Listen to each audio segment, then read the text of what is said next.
This week's movies: Kelly and Cal, Last Days in Vietnam, and The Congress. Exactly what situation are you in, Jeff? The situation of offering you the last contract that you'll ever have.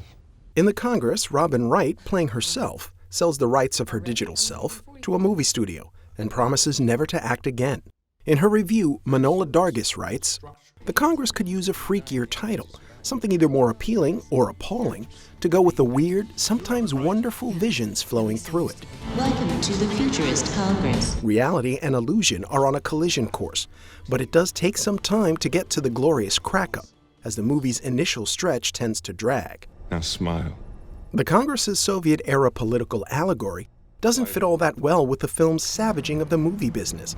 But by the time the live action gives way to eye-tickling animation, you may no longer care.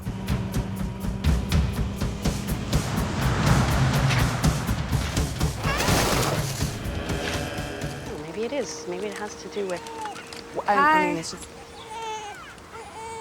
Are you guys an organized mommies group, or?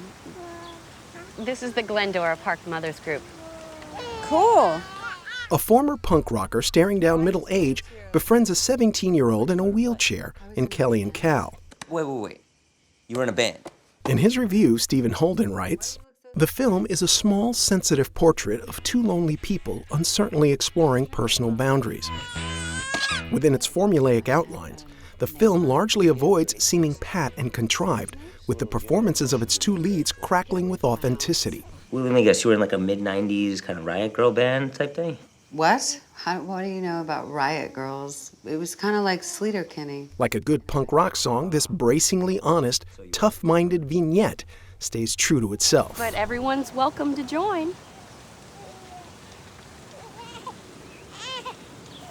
See you soon. You bet. People like myself and others took the bull by the horns and organized an evacuation. Last Days in Vietnam is a documentary about the 1975 evacuation of the American embassy in Saigon. In his review, A.O. Scott writes, "The story is full of emotion and danger, but it's told in a mood of rueful retrospect rather than simmering partisan rage." It was a terrible moral dilemma. The narrators are an assortment of American and Vietnamese men who witnessed the events firsthand, and whose accounts are deftly woven into a concise and gripping film.